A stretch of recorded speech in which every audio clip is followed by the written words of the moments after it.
Hola, muy buenas tardes a todos. Muchísimas gracias por su asistencia y un saludo muy especial a las personas que nos están siguiendo en streaming. Bueno, como sabéis, Publicacions de la Universitat de València celebra su centenario y ha organizado una serie de mesas redondas en torno al lema 100 anys fent llibres, y esta sería la última mesa que hemos titulado precisamente Los nuevos retos en la edición digital y en papel. Bueno, antes de presentar a nuestros invitados, a mí me gustaría dar la palabra a la directora de Publicacions de la Universitat de València, la catedrática de Literatura Española, Teresa Ferrer, y luego ya empezaremos a presentar a los invitados y a hablar en torno a este tema. Teresa, quan vulguis, moltes gràcies. Bona vesprada. Com deia Txelo, aquesta és la darrera taula que celebrem dintre del cicle de taules relacionades amb la commemoració del centenari de Publicacions de València, de Publicacions de la Universitat de València. Hem celebrat una primera taula sobre divulgació científica i edició universitària, vam celebrar una segona taula sobre creació literària i comunicació científica, una tercera taula sobre les dones en els textos acadèmics, i aquesta és la darrera que hem volgut que fora un debat entre edició digital i edició en paper, que al final no van haver segur tantes diferències, però volíem fer un debat sobre les transformacions que sobretot el món de l'edició digital, de les plataformes, de les xarxes han dut a l'àmbit de l'edició universitària. És la primera taula que celebrem de manera presencial, encara que també s'està retransmitint, com ha dit Txelo, de manera que per a nosaltres és quasi una doble celebració, una tornada quasi a la normalitat, aquesta presencialitat. Els actes de celebració del centenari continuaran amb una exposició sobre les publicacions de la universitat, que inaugurarem el 26 d'octubre, i també amb la presentació d'un llibre en el que hem volgut fer la història de les publicacions vinculades a la nostra institució, a la Universitat de València, però també aprofitar per a donar veu tant a persones de dins de la casa que han treballat en edició en la nostra universitat, però també a col·laboradors externs que reflexionen precisament sobre el que anem a parlar també avui, sobre aquests nous reptes que el nou panorama està duent a l'àmbit de l'edició universitària. Jo agraïs molt com a directora la presència d'Abelardo, de Javier, de Juan, que és de la casa, de Txelo com a moderadora, i de Joaquín, al que veig ahí en la pantalla. Lamento, Joaquín, que estés aquejado de alguna dolencia, pero te agradezco muchísimo que hayas querido estar con nosotros a través de la pantalla. Y no os entretengo más. Gracias a todos por vuestra asistencia presencial, a aquellos que estáis conectados, y os dejo debatir a vosotros.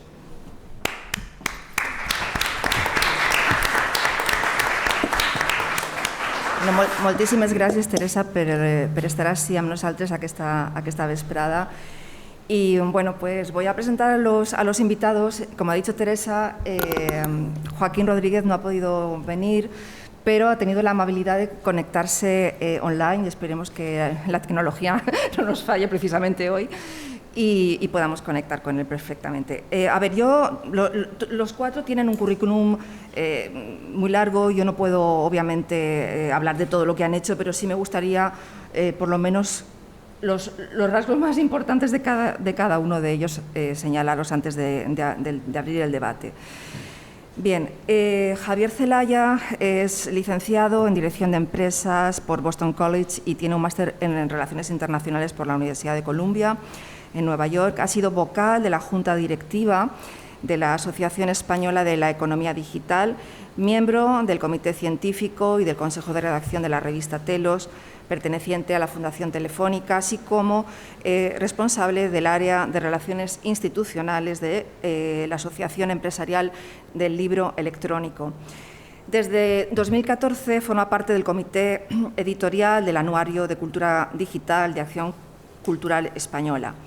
En marzo de 2004 puso en marcha 212.com con el objetivo de ayudar a los profesionales del mundo de la cultura, editoriales, librerías, bibliotecas, museos, fundaciones, entre otros, a transformar sus entidades para hacer crecer sus negocios a través de los beneficios derivados de Internet.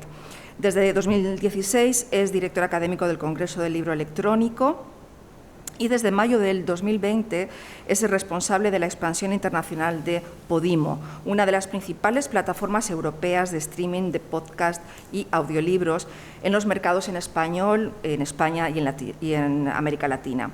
Bueno, ha impartido múltiples clases de máster relacionadas con la edición en la Universidad Autónoma de Madrid, en la Universidad de Alcalá, en la Universidad de Carlos III, en la Complutense, y en marzo de 2011 obtuvo el Premio Especial RDL de Divulgación destinado a profesionales de la comunicación e información digital. Te agradezco enormemente, Javier, que estés esta tarde con nosotros. Muchísimas gracias por acompañarnos.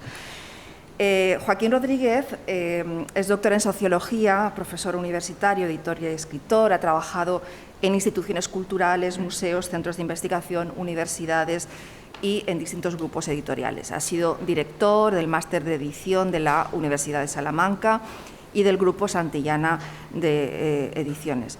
Fue director de la revista Archipiélago y ha dirigido el proyecto de digitalización y edición digital de revistas culturales para Arce y el Instituto Cervantes. Durante los años 2003 y 2006 fue director de ediciones y contenidos digitales de la Residencia de Estudiantes y ocupó el cargo de editor jefe de Santillana Formación durante los años 2000-2003. Es autor, además, de varios libros: El desorden de las cosas, Pierre Bourdieu, Sociología y subversión, Las mujeres que vuelan, y en los últimos años ha publicado diversos libros relacionados con toda esta transformación digital de la creación, la difusión y el uso de la cultura escrita. Libros como Los futuros del libro, Sócrates y el hiperespacio, Bibliofrenia y Potlatch Digital, Wikipedia y el triunfo del procomún y el conocimiento compartido. Joaquín, un saludo. Bueno, supongo que nos oyes bien. Buenas tardes, Chelo. Siéntete libre de participar cuando así lo consideres. Mantiene, además, como digo, un blog, como sabéis, un blog de actualidad y reflexión editorial titulado Los futuros del libro. Abelardo Linares es poeta y editor. Entre sus libros encontramos Mitos, Poesía reunida, Calle del Aire, Sombras, Espejos, con el que además obtuvo el Premio de la Crítica en 1991, y Ningún otro cielo, publicado en Tusquets y traducido al italiano 2 años más tarde.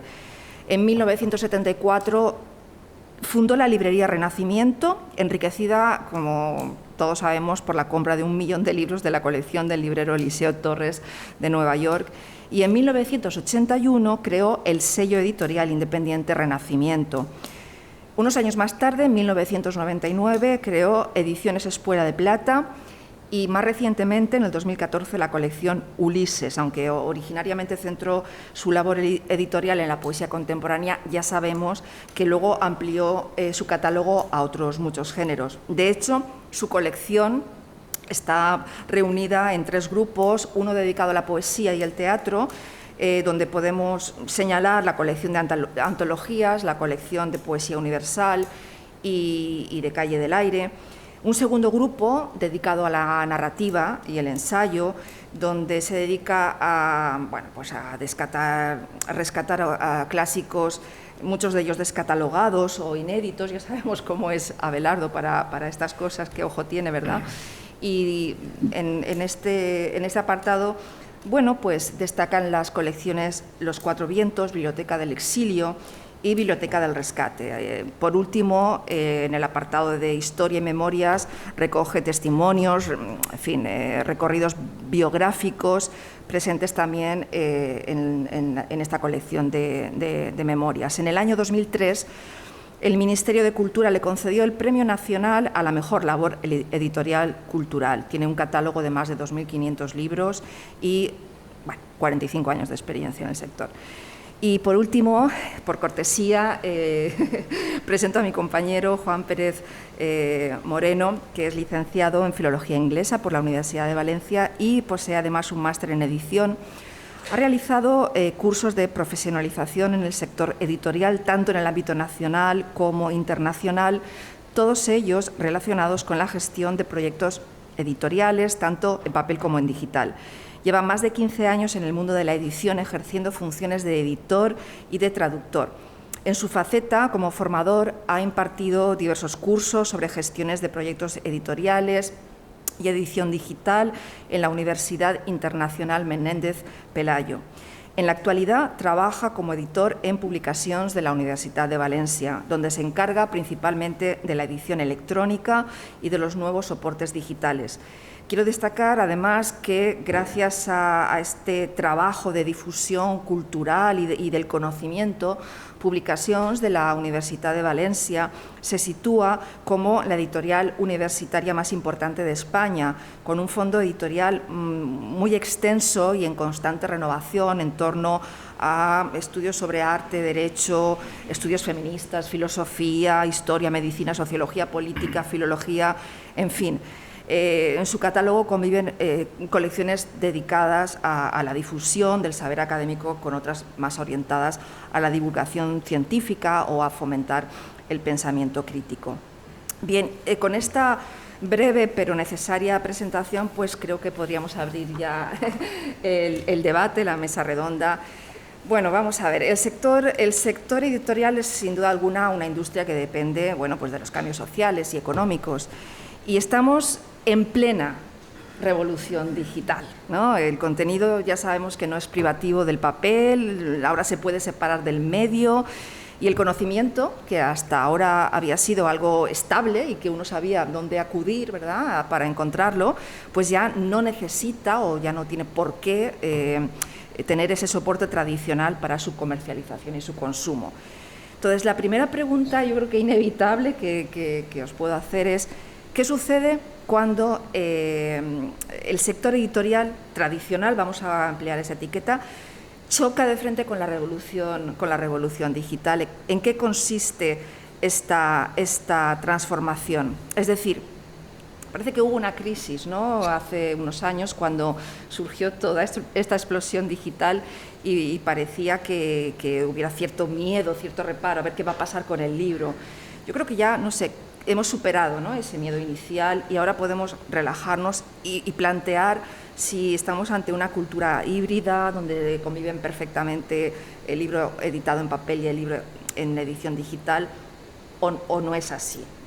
Un poco para arrancar, ¿cuál es vuestra opinión? Podéis hablar desde diferentes puntos de vista. Lo interesante es que tenemos como editor, que puede hablar Abelardo, como editor digital puedes tener también la otra perspectiva y Juan también, pero ¿empiezas tú, Javier, por ejemplo? Vale, bueno, pues muy buenas tardes y en primer lugar muchísimas gracias a la organización por la invitación. Ha sido mi primer viaje pospandémico y la verdad es que estoy encantado de salir de casa después de año y medio, o sea que, y sobre todo aquí en Valencia. Sí, como buenos humanos, cada vez que hay una transformación, cada vez que hay un cambio, pues tendemos a ser proteccionistas, ¿no?, por así decirlo. O sea, intentamos ver solo la parte negativa o intentamos ver cosas fuera de contexto y que va a ser supuestamente mucho más disruptivo de lo que luego puede ser, ¿no? Inicialmente se creó un debate sobre que si el libro de papel iba a desaparecer y que supuestamente iba a transformar de la manera que íbamos a leer. Y yo creo que a lo largo de estos, sobre todo, 10 últimos años, pero sobre todo el año pandémico, que verdaderamente ha habido una transformación enorme de hábitos, yo creo que se ha entendido que todos los formatos van a convivir entre sí, ¿no? Que lo importante es leer independientemente del formato. El libro en papel, el libro electrónico, el audiolibro y lo que venga, ¿no? Inicialmente, como decía, hace creo que ya fueron pues casi 10 años, se hizo una encuesta en la Feria del Libro de Frankfurt donde se preguntaron a 1000 editores sobre cuándo pensaban que supuestamente el libro en papel iba a dejar de ser ese formato dominante, ¿no? Y se dieron varias fechas, creo que eran 2020 o 2025, ¿no? Y hoy en día lo que se está viendo es que, como decía, que los formatos conviven entre sí, ¿no? Es cierto que en algunos países ha habido una mayor aceleración de lo digital, como en los mercados anglosajones o en el mercado alemán o en los mercados nórdicos, mientras que en España al principio hubo una reacción, como decía, de protección por parte del sector. Hubo algunas editoriales que se negaron a publicar en formato digital. Yo siempre pongo como ejemplo, a mí me encanta lo que hace Blackie Books, me imagino que la conocéis, es una editorial que la tapa dura es dura, que el papel huele a papel, que por supuesto el contenido que editan es maravilloso, y ellos siempre decían que nunca jamás iban a tener una versión digital de sus libros, ¿no? Y la pandemia les obligó, entre comillas, o se dieron cuenta que con las librerías desgraciadamente físicas cerradas y las bibliotecas cerradas, la única manera de llegar a sus lectores era a través de los formatos digitales. Y muy rápidamente transformaron su catálogo y lo sacaron en versión digital. Y nunca es tarde. Yo siempre digo que nunca es tarde desde el punto de vista para cualquier editor o para cualquier escritor ver que las versiones digitales le pueden hacer llegar a más lectores, le pueden hacer llegar a más mercados, ¿no? Y que los formatos van a convivir entre sí. Si queréis ahí. Abelardo, ¿cómo lo ves tú desde...? Bueno, primero, encantado de estar aquí. Yo, mi punto de vista va a ser más negativo, menos positivo que el de Javier. Yo creo que hay muchos asuntos que tratar en lo del libro digital. Primero, ha llegado para quedarse, es decir, obviamente eso va a existir y tiene que convivir. El problema es que yo creo que el libro ha sido muy importante para la cultura durante cientos de años y que ahora mismo se ha convertido fundamentalmente en mero entretenimiento. Es decir, para mí, si la cultura, entendiendo por cultura sobre todo la que tiene que ver con el libro, está viva, sufre lo que se llama o lo que se llamaría un fallo multifuncional. Es decir, creo que nada funciona ahora mismo, no funciona.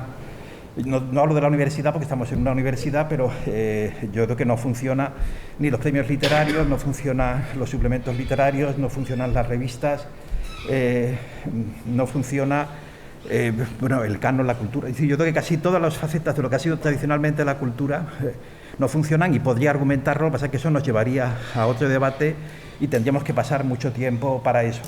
En principio, después de haber vivido no solamente en España, sino de alguna forma en todo el mundo, una llamada edad de plata entre finales del siglo XIX y más o menos los años 30, 40 o 50 aquí en España, es un caso muy peculiar por la guerra civil que hace que haya que sumar el exilio, o que el exilio sustituya en buena parte lo que pasa aquí durante el franquismo.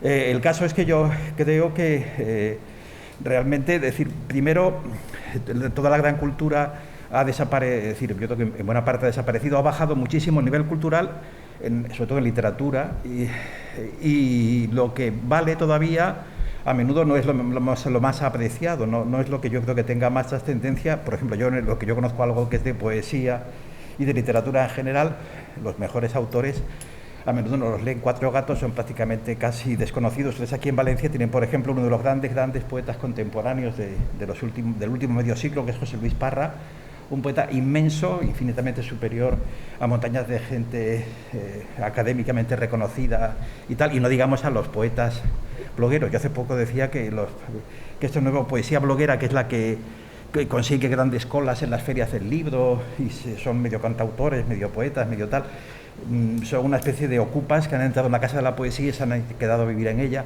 y yo creo que eso realmente es así. Bueno, entonces yo creo que ha bajado también la lectura, el nivel de lectura ha bajado muchísimo. Creo que hoy en día lectores como los que tuvo Ortega Gasset en Revista Occidente, o incluso los que había en los años 60, editoriales como Taurus, como Guadarrama, los grandes compendios literarios y tal, yo creo que eso hoy en día ya no sería posible, y que hoy en día, bueno, lo que se llama cultura es una cosa muy aproximada. De hecho, la mayoría de los suplementos más o menos culturales, en la sección de cultura, lo que suelen hablar es de Malú o de Joaquín Sabina y de músicos populares, que yo creo que tienen la relación con la cultura que también puede tener en el sentido antropológico la cocina o la peluquería.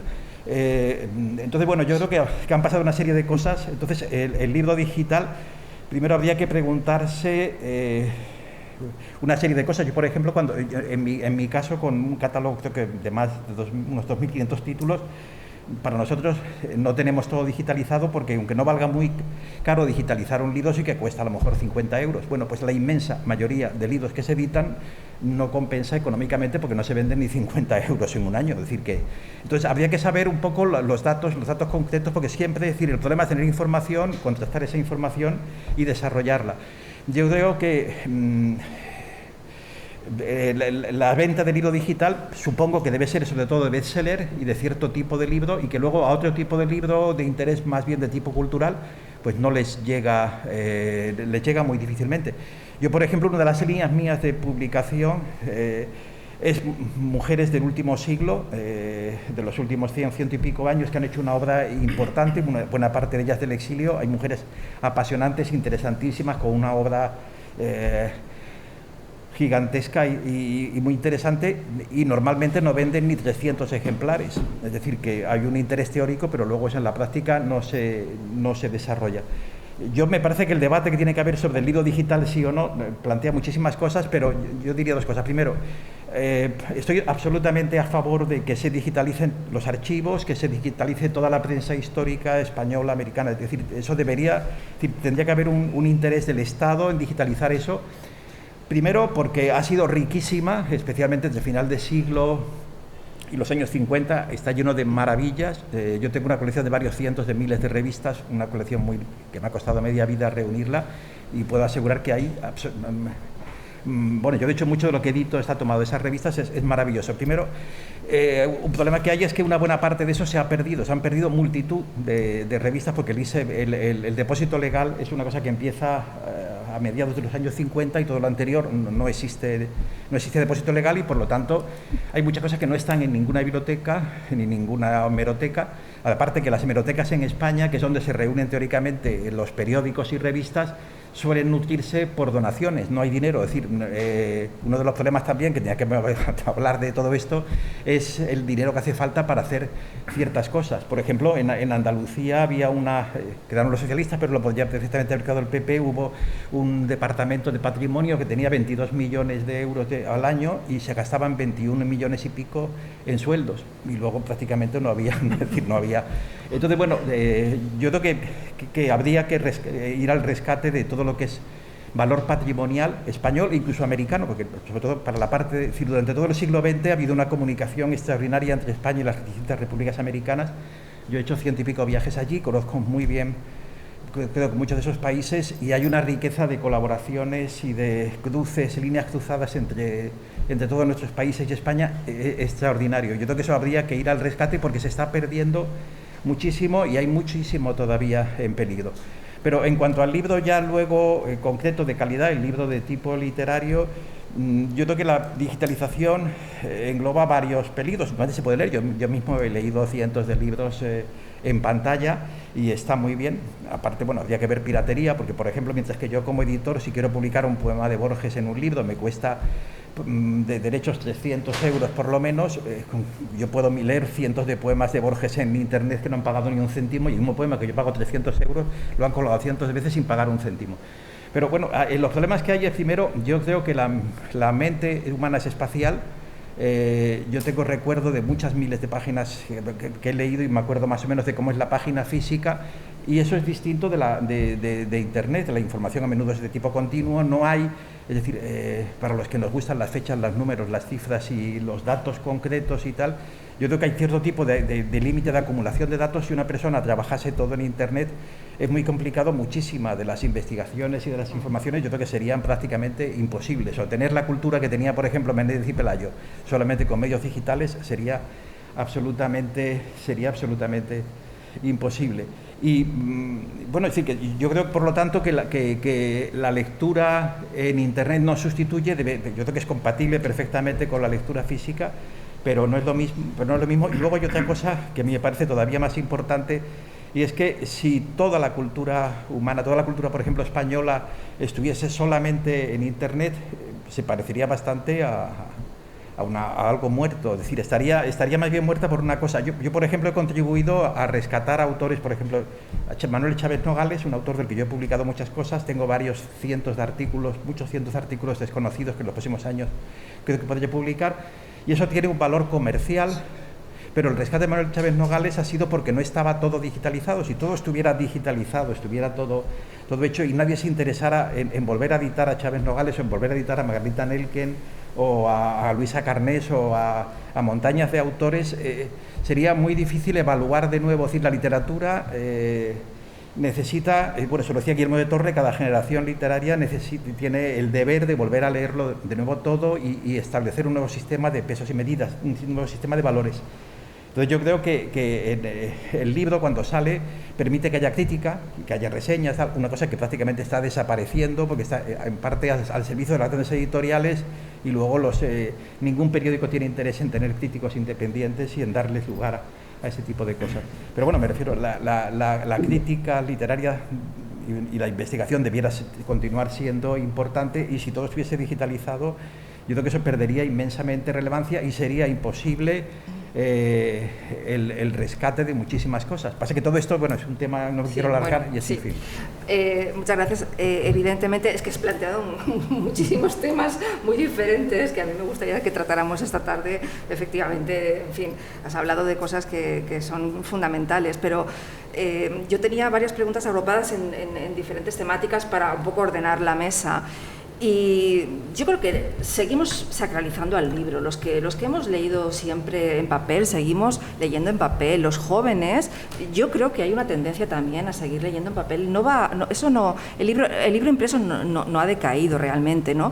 Y de hecho, algún sociólogo, como John Thompson, por ejemplo, sí que señalaba que a pesar de este impulso digital inminente a principios del siglo XXI, sobre todo, ya hubo una caída, ¿verdad?, a partir sobre todo del año 2012.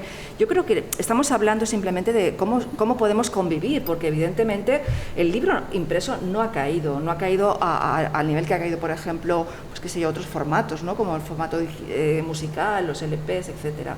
Bueno, a ver, otro tema que me interesaba mucho tratar con vosotros, y en este sentido creo que Joaquín nos puede alumbrar bastante, es porque ha habido un cambio muy grande, ¿no?, en el sector, y empresas y multinacionales, empresas como Amazon, por ejemplo, se convierten de repente en las más poderosas de la historia editorial, y obviamente esto no existiría sin esa revolución digital. Entonces, ante ese fenómeno que pueden hacer las librerías independientes, que pueden hacer las editoriales, que obviamente están jugando en desventaja, Amazon es el líder del libro electrónico, del libro impreso, del audiolibro, sobre todo en el mercado anglosajón.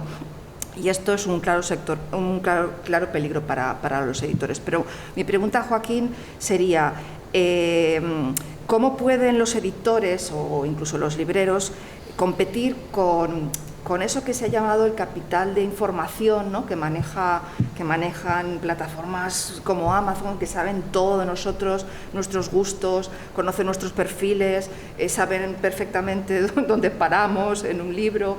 ¿Cómo compite, ¿no? ¿Cómo pueden los editores estar a ese nivel? ¿Cómo se enfrenta una librería pequeña, independiente? ¿Cómo recuperan el poder, ¿no?, sería la pregunta. Y me dirijo a ti, Joaquín, porque sé que has trabajado el tema en algún artículo, ¿verdad? Si te parece. En muchos artículos a lo largo de muchos años, sí. Bueno, me quedo con ganas de responder a la primera, ya no entro en ese debate para no consumir más tiempo, y me ciño, Chelo, a la segunda. ¿Me escucháis? No sé si... Bueno, vamos a intentarlo, sí. ¿Me escucháis bien? Sí, yo sí, pero... Vale. Sí. ¿Se oye bien? Levanta un poquito. Sí, Joaquín. Sí, bueno. Te decía, Chelo, que me hubiese gustado entrar en la primera parte del debate, pero no falta tiempo. Me voy a ceñir a tu segunda pregunta, nada más. Vamos a ver, la industria del libro, sobre todo a lo largo del siglo XX, tiene una serie, digamos, de costumbres, reglas de funcionamiento. Es una cadena de valor compuesta por escritores, por editores, distribuidores y libreros, básicamente, también por medios de comunicación a través de los cuales se comunica a los posibles interesados la existencia de eso, ¿no? Bueno, esa cadena de valor estaba más o menos definida y tenía su funcionamiento, digamos, más o menos aceptable. La revolución digital o la transformación digital no es algo de ahora mismo, no es algo de los últimos años. Es algo que por lo menos desde principios de los años 90. Amazon ya existía mejor.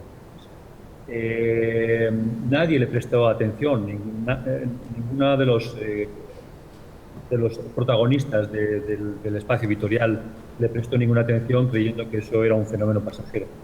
Pero claro, cuando hay una transformación de la magnitud de la que estamos viviendo, la transformación digital, son agentes externos a ese campo previo, a ese campo, en este caso a ese campo editorial, quienes mejor comprenden las reglas de su funcionamiento. Digo Amazon o digo cualquier otro de los grandes agentes que están, Netflix o cualquier otro, que están... ¿No me escucháis? No se oye bien. Perdona, no sé, Chelo. Ahora perfecto, ahora sí. Es que estaba pidiendo que subiera el Ahora volumen. sí. Sí, ahora sí, gracias. Estaba comentando que en todas las transformaciones, sobre todo las del ámbito de lo digital, normalmente son grandes agentes externos por completo al campo tradicional, al campo editorial en este caso, quienes comprenden mucho mejor las reglas de funcionamiento, que se mueve espacio y por tanto acaban si uno sigue las estadísticas de venta ahora mismo digitales, se dará cuenta que la tendencia es que en los próximos, antes del 2030, prácticamente Amazon se pueda convertir en el monopolio de la distribución y comercialización del libro en el mundo.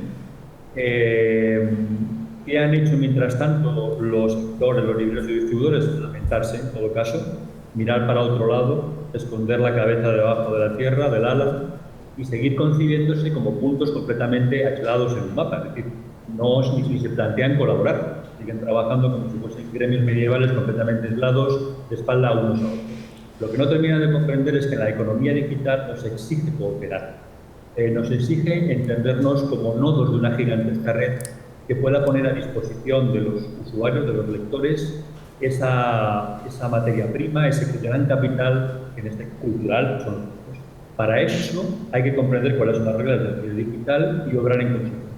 Eso exige, entre otras cosas, borrar las fronteras en gran medida entre los gremios, tener altura de miras, obligarlas a colaborar y construir propuestas digitales que realmente pudieran ejercer un contrapeso a lo que está haciendo Amazon o otros operadores.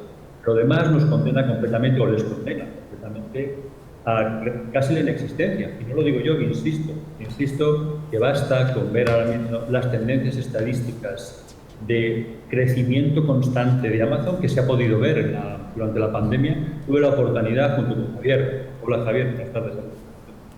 Tuve con Javier de presentar el anuario de Acción Cultural hace poco tiempo y bueno, delante del propio presidente de Acción Cultural, que estaba más o menos optimista respecto a las tendencias editoriales, yo las interpreté de una manera completamente contraria. Lo que ha sucedido durante la pandemia pone en evidencia lo que acabo de decir. ¿Quién ha ganado durante la pandemia? Si uno ve el anuario de Acción Cultural, en la parte editorial, comprobará dos cosas. Que han ganado, sobre todo y fundamentalmente, los lectores, porque tienen a su disposición ahora mismo cantidades ingentes de contenidos digitales, que son servidos fundamentalmente por bibliotecas públicas que tienen licitaciones a las que concurren los editores, no los libreros, y Amazon, por encima de todas las cosas. El resto de las tiendas, digamos, digitales en España son inexistentes. Sobre todo y fundamentalmente las tiendas de los libreros. No aparecen por ninguna parte, son totalmente residuales. Por tanto, mientras la estrategia, insisto, no cambie, mientras no comprendan que el ámbito de lo digital les exige obrar como nodos de una gigantesca red en la que deben cooperar todos los miembros de esa cadena, me refiero a editores, libreros, distribuidores, para prestar un servicio muy similar al que pueda prestar Amazon, están condenados a la irrelevancia. Y fíjate, hay un dato más y con esto acabo. Si preguntas a los editores y a los libreros, incluso a los independientes, de los que yo tengo, me parece tener mucha amistad con gran parte de ellos, te confesarán que de donde realmente sacan dinero es de sus ventas a través de Amazon. ¿Sus ventas de, perdón? A través de Amazon. Por tanto, al final, todos tienen que hacer uso de esa ventana hacia los usuarios que ellos no han sabido. Claro, a raíz de lo que comentaba Joaquín, me viene otra pregunta o otra reflexión. ¿Cómo podríamos mejorar esos enlaces, ¿no?, que señalaba Javier? Porque es cierto, trabajamos como de forma casi nuclear, ¿no? Los editores con los editores, los libreros, cada uno tiene como una defensa de su sector, pero efectivamente yo estoy de acuerdo con lo que decías. ¿Cómo podemos redefinir, ¿no?, todas estas relaciones entre los agentes, ¿no?, que se llenan de cadenas de valor para ir transformando toda esta cultura en algo en algo distinto. Es que estamos ya en una época totalmente diferente. ¿Cómo pueden colaborar de manera práctica, ¿no? Librerías, la educación, ahora hablaremos, Joaquín, porque tú y yo estamos en ese sector, las bibliotecas, las editoriales, ¿cómo podemos convivir efectivamente, ¿no? No sé si... No quiero mirar a nadie, pero... Yo puedo hablar con un sentido práctico. Primero, yo, por ejemplo, todo lo que el Estado, el Gobierno dice que va a comprar de libro digital, lo que ha comprado, yo no he recibido como editor un solo euro. Claro, porque, perdona que te interrumpa, otra de las dudas que yo tenía también es, ¿recibís ayudas de la Administración para...? Bueno, primero, por ejemplo, todo lo que importan son los datos. En cuanto a ayudas directas al libro, por ejemplo, mientras que las ayudas directas al libro son menos del 1% de las ayudas directas al cine. Las ayudas directas al libro fueron el año pasado 800.000 euros, las del cine fueron 80 y tantos millones. Bueno, todo esto hay una parte muy interesante. Yo no estaría de acuerdo en lo planteado con Amazon. Por ejemplo, yo agradezco muchísimo a Amazon que me deje seguir existiendo como librero. Yo soy todo librero de viejo. Entonces, Amazon, el 80% de los libros viejos que se venden, antiguos o viejos que se venden en España, son vendidos por Amazon en las condiciones que quiere Amazon y con los beneficios que quiere Amazon para esa empresa. Porque Amazon tiene no solo los marketplaces de Amazon, que son bastante potentes, sino también tiene Iberlibro y AbeBooks, que son los portales más grandes, los compraron. Los editores, los libreros de viejo, por ejemplo, en España montamos un eLiber, que es más barato, tiene una serie de condiciones, no funciona. Es decir, el problema es que se ha permitido a Amazon una situación de cártel o una situación que a mí me parece inaguantable, que el Estado tolere que haya una persona que tenga más del 80%, pero que tenía el precedente de que también, lo que yo hablaba antes de lo que no funciona, en el mundo editorial el 80% de los libros que se venden en librerías son de Random House o de Planeta, que han creado una distorsión sobre el mercado absoluta. Es decir, y que obviamente los pequeños editores comercialmente no existimos. Yo podría dar el dato de que yo de cada 1.000 libros que se publican en España, yo publico 3, pero de cada 10.000 euros que se venden, yo vendo 0,3. Es decir, que todo esto no está de alguna forma compensado. Obviamente eso es la responsabilidad mía. Entonces yo creo que es muy complicado hacer frente a Amazon porque nos unamos, porque coordinemos, porque todo eso para mí me parece puramente ilusorio. Jamás, eso no va a pasar. Lo que tiene... Pero con las librerías, por ejemplo, ¿no? Con las universidades o... Bueno, primero Amazon está empezando. Amazon lo que no, me refiero otra cosa que... Pero, por ejemplo, bueno, primero hay un problema que son los libros de autoedición. Amazon va a ser el campeón de autoedición. Hay varias... en eso se está apostando muy fuerte porque todo el mundo publica y tal, y realmente se publican... Amazon está publicando va a publicar docenas de miles de libros y tal. Y más adelante, pues seguramente querrá imponer sus condiciones en el mundo de la distribución o en el mundo editorial o lo que sea. Va a depender muchísimo de ellos. Por ejemplo, la comisión que ellos cobran en libros viejos es como más de un 20%. Ellos cobran por tener los libros en su base, por gestionar la venta y por comisión de actuar con tarjeta. Tienes que aguantarte o recibes o aceptas eso o no estás. Estamos un poco en esa línea, ¿no? O sea, ¿qué podemos hacer para enlazar directamente todos estos agentes? Para que no actuemos de forma independiente o individual. Pues, tú has hablado al principio de revolución digital. Yo entiendo la revolución digital que ha afectado a toda la cadena del libro, a todo el sector. Pero las nuevas tecnologías también nos han ayudado a nosotros a cambiar nuestra manera de trabajar, a nuestra manera de relacionarnos. Hoy en día, por ejemplo, montar una editorial es mucho más fácil que hace 20 años, mucho más económico. Los riesgos son mucho menores. Puedes utilizar las nuevas tecnologías para encontrar nuevos nichos de mercado, para encontrar nuevos lugares. O sea, no tienes fronteras. Antes se comentaba lo de que las editoriales independientes o las librerías, pero voy a hablar desde el punto de vista de editoriales, tienen menos o están peor tratadas. Yo no creo que sea así. Yo creo que tienen más opciones. Hoy en día tienen más opciones porque tener hueco en una librería es muy difícil también hoy en día. O sea, están copadas, los espacios son los que son y se publican muchos libros al día en España, muchísimos libros. Las nuevas tecnologías te permiten o te ofrecen herramientas que si las sabes aprovechar bien Y ya no solo hablo de edición digital, de libro electrónico o libro en papel, hablo de nuevos sistemas de impresión, la impresión bajo demanda, la impresión digital, que te permite calcular muy bien las tiradas, evitar las devoluciones que los distribuidores machacan a las editoriales. Todo eso favorece a la editorial. Entonces yo no creo que estemos más aislados, al contrario, estamos más conectados. Hoy en día todos trabajamos con correo electrónico, todo se mueve por Internet, eso también es revolución digital. Los nuevos sistemas de enviar, yo creo que nadie ya se acuerda de los fotolitos para imprenta, nadie. Todo eso ha beneficiado y mucho a la cadena y le ha dado mucho valor.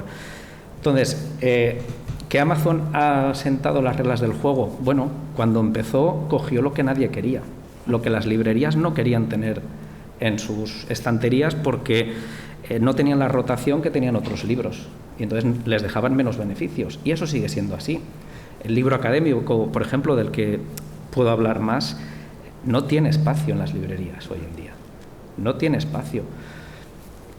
Entonces, ¿Amazon nos ofrece un espacio? Sí, igual que muchas otras librerías que sí que están optando por ofrecer un catálogo digital en versión, por ejemplo, impresión bajo demanda. Y eso está creciendo muchísimo. Y para mí eso es una verdadera revolución digital. No tanto el libro electrónico, porque el libro electrónico como contenido hace mucho tiempo que está, con el proyecto Gutenberg, por ejemplo, hace muchos años que ya existía, pero sí la revolución de los nuevos sistemas de impresión, los nuevos modelos de negocio, los nuevos modelos de comercializar esos contenidos. Un contenido que puede tener muchos soportes, que pueden convivir y que puede ser, diríamos, fabricados a medida para cada usuario, para cada lector. Entonces yo creo que hay una mayor democratización, y eso sí que permite que, si sabes utilizar bien las herramientas y sabes jugar bien a las reglas del juego, tu espacio está ahí y lo puedes tener. Ahora, si quieres competir con Planeta en bestsellers, lo llevas difícil, lo tienes muy difícil, pero no tienes por qué solo publicar eso. Javier, ¿quieres añadir algo? Sí, yo creo que también lo que tenemos que ver es que Internet no es un espacio donde vienen unos marcianos de otros planetas y hacen cosas diferentes a los humanos de la Tierra, ¿no? Es un reflejo del mundo analógico, ¿no? Entonces, en España, desgraciadamente, no hemos tenido un hábito lector exigente. No somos la Francia literaria, ni el Reino Unido, ni los países nórdicos, donde tienen, por así decirlo, un fomento de la lectura y todo tipo de políticas institucionales que hayan hecho un parqué de lectores, ávidos lectores. Aquí en España damos por un gran lector a una persona que lee un libro al mes. Y tenemos un 40% de la población que no lee ni un solo libro al año. Esa es la realidad. Y yo creo que lo que tenemos que verdaderamente pensar es cómo podemos hacer que lo digital nos haga tener más lectores. ¿Cómo podemos fomentar la lectura independientemente del formato? Porque no estoy hablando de lectores digitales, estoy hablando de lectores en papel, ¿no? Y yo creo que esta pandemia lo que nos ha demostrado con las librerías cerradas y las bibliotecas físicas cerradas, que el libro viene a casa. Y ha sido excelente que de repente la cultura, en su máxima expresión, pero sobre todo en digital, ha sido nuestra tableta de salvación de todas esas horas encerrados que queríamos evadirnos, distraernos, informarnos, ¿no? Entonces, que el hecho de que mucha gente haya descubierto que el libro viene a casa es buenísimo, y estamos viendo los datos de este año, que después de la caída del año pandémico, que casi cayó un 40% de las ventas, el sector se está recuperando. Es verdad que hay otros factores, hay un 20% de crecimiento comparando 2 años normales, ¿no? 2021 con 2019, ¿no? Es verdad que hay mucho dinero ahorrado, por así decirlo, no hemos podido ir de viaje, no hemos podido comer, no hemos podido ir al teatro, no hemos podido hacer un montón de cosas, y se está consumiendo mucho en libro, y sobre todo libro en papel, pero también en digital. Como comentaba Joaquín, durante los peores meses del confinamiento, iba a decir años, qué horror, meses del confinamiento, ¿vale? Mucha gente descubrió los servicios públicos de préstamo digital en España, que llevaban en nuestro país 5 años, y se cuadruplicó el número de lectores en pantalla, ¿no? Principalmente, coincido con Abelardo, de contenido, digamos, de entretenimiento. Pero es que en papel ese es el lector que tenemos. Entonces en digital, ya te digo, no creamos otro tipo de lectores, creamos los lectores que tenemos, ¿no? Entonces pero que el hecho de que se haya cuadruplicado el número de personas que han descubierto estos servicios de préstamo digital, y luego también las plataformas de suscripción en este país. En los últimos 4 años, mucha gente se ha adentrado al mundo del libro porque pagar 20 euros por un libro, comparativamente con otros gastos de entretenimiento, les parecía que era un lujo, por así decirlo, ¿no? Cosa que no lo es, pero bueno, de cara a ese consumidor del otro lado, ¿no? Y que en estas plataformas de suscripción, como tenemos hoy en día de vídeos o de música o de series y demás, que por un montante al mes, 9,99 o similares, pueda acceder a un montón de contenidos en formato libro electrónico, audiolibros y demás, ha creado una cultura de consumo de contenidos culturales de pago. Que sí, antes teníamos un problema de piratería en nuestro país, habrá siempre gente que piratee, aunque se lo pongas a 10 céntimos de la obra, pero en España, afortunadamente, lo estamos viendo ahora también con los medios de comunicación, cómo hay una creciente cultura de pago por contenidos digitales, y yo creo que eso es lo que tenemos que fomentar como sector. Tenemos que crear lectores. Ese es verdaderamente el problema que tenemos en España. No tenemos lectores, independientemente del formato. Y es ahí donde está, si tenemos más lectores, habrá más demanda de todo tipo de contenidos. Joaquín, ¿quieres añadir algo?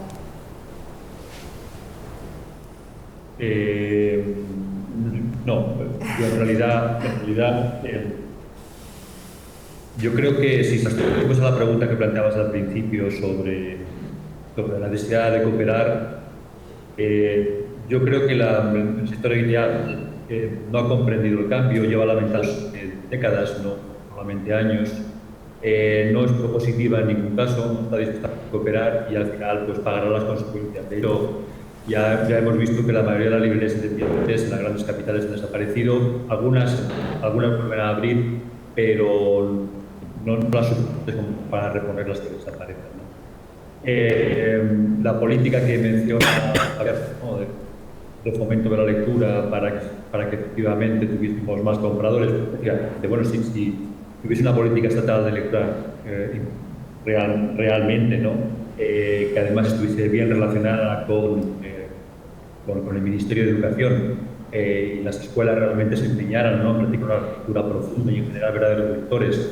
Bueno, quizá eso pudiese ayudar al despegue de la editorial, pero yo lo veo muy lejano. Claro, eso que tú planteas en la universidad sí que lo hemos tenido que hacer necesariamente, ¿no? Y me viene también a la cabeza el papel que tienen en todo este proceso las bibliotecas, por ejemplo, ¿no? Nosotros, ya no hablo solamente de las bibliotecas públicas, sino también de las bibliotecas universitarias, de las bibliotecas de las escuelas que han tenido que ir adaptando contenidos. Tú no puedes ir a la biblioteca únicamente a leer libros en papel, sino que ya todas, o por lo menos vamos camino, han tenido que ir adaptando también a nuevos formatos. Esto es la realidad, nos guste o no. En la universidad, además, claro, yo como profesora, pues hay cosas que me preocupan mucho de todo este mundo digital, que por otra parte considero absolutamente necesario.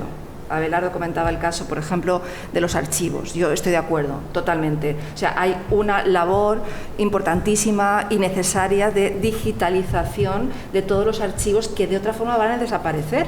Me refiero, en mi caso, a revistas de posguerra, a epistolarios de escritores, a todo un mundo que importa a 4, entre ellos a Abelardo y a mí, pero que va a desaparecer. Entonces, la única manera de salvar todo ese material es digitalizándolo. Eso está clarísimo. Pero, por otra parte, como profesora también me encuentro con el problema que a veces los estudiantes no van a leer libros a las bibliotecas como antes. Todo lo que no esté en el aula virtual, todo lo que tú no cuelgues en el aula virtual, como profesora parece que no exista. No sé, da un poco de vértigo todo esto. Entonces, ¿cómo podríamos abrir, ¿no? Juan, te pregunto a ti directamente, ¿cómo podríamos abrir las universidades a lo digital, o cómo estamos abriendo las universidades a lo digital? Yo me sorprendo a veces cuando me meto en la biblioteca de la universidad y veo que ya puedes descargar un capítulo de un libro en PDF, te lo descargas en tu ordenador. Esto no sé si es bueno o malo, quiero decir. ¿Hasta qué punto es bueno que la cultura sea gratuita? Lo que comentabas tú, estoy totalmente de acuerdo. ¿Por qué tiene que ser gratuita? es algo que nos interesa. Antes no teníamos ningún problema en hacer fotocopias de un libro, porque yo ahora veo con esa facilidad, venga, voy a descargar este capítulo concreto de un libro en un PDF, lo tengo en mi ordenador. No sé, es que es como que hemos pasado de tener ese afán por poseer la cultura, ¿no? De tener un libro en casa, de tener un disco en casa, a simplemente consumir, ¿no? Es ese cambio vertiginoso. Entonces, Juan, ¿cómo ves tú ese cambio desde un editor, ¿verdad?, que publica libros de carácter científico y cómo podemos adaptarnos a todo esto o cómo nos estamos adaptando? Porque...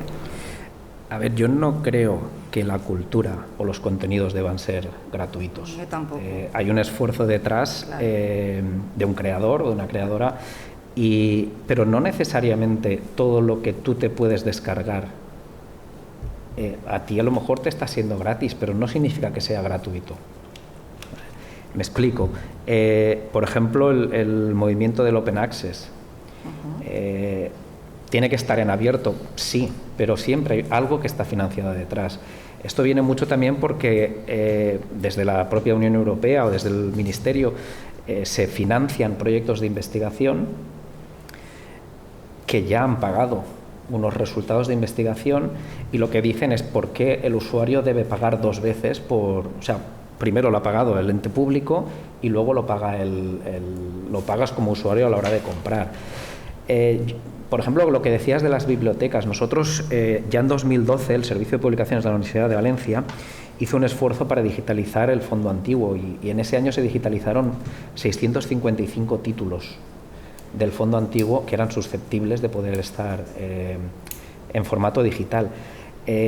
No solo para la venta, que estaban a la venta en las principales plataformas, tanto en Google Books como en Amazon, como en Apple, como la propia web de libros electrónicos del Servicio de Publicaciones, sino también para el préstamo interbibliotecario, para todas las universidades de España, en las que podían acceder a esos libros digitalizados.